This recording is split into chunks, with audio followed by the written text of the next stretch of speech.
Go ahead. Father Mauthe, it was so wonderful to have you here tonight. I have a couple questions to just kind of add to what you talked about tonight. As a deanery, you know that we're celebrating the year of faith. How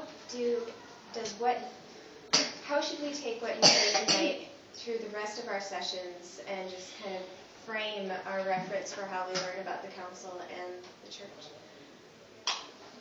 There's so much that's at stake, and there are so many issues to be concerned, that I think what you have to do is take a thing at a time and look at it from as many sides as you can, and then decide what can be done with it. But in order for that to happen, we have to have open ends on the other side that are willing to capitulate and to talk with people. As long as it's a two-way conversation, you've got some communication going, but if it's only one way, top down, trickle down, I'm afraid that's not what the council had in mind.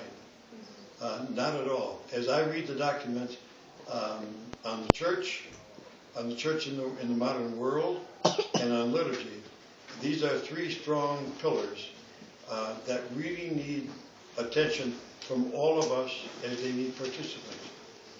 It used to be that lay people were asked to pray, pay, and obey. Well, and priest jobs were to hatch, match, and dispatch. Well, that's not the case anymore. We're intimately involved with life, with the world, and with reality.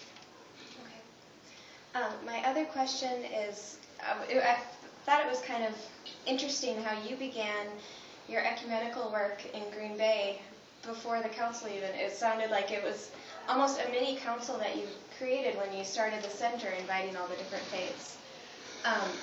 What was it like for you to then find out that same spirit that you were bringing to your ministry in Green Bay was also happening, globally?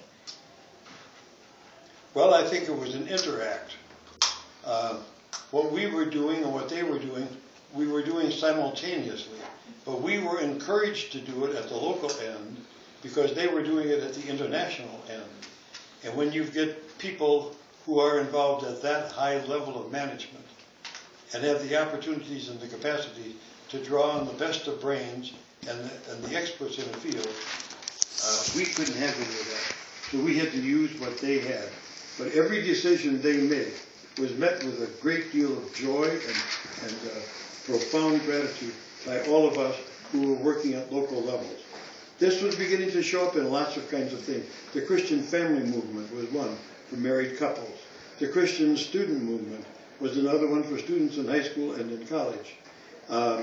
The Christian worker was another movement in which, at the labor level, people were being imbued with some divine perceptions about what it is they were doing in the universe.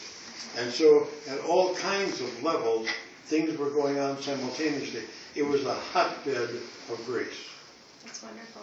Well, Thank you so much for coming and sharing that with us. You're welcome. And I hope you have a wonderful evening and safe travels home. We'll do that. Thank you. Thank you.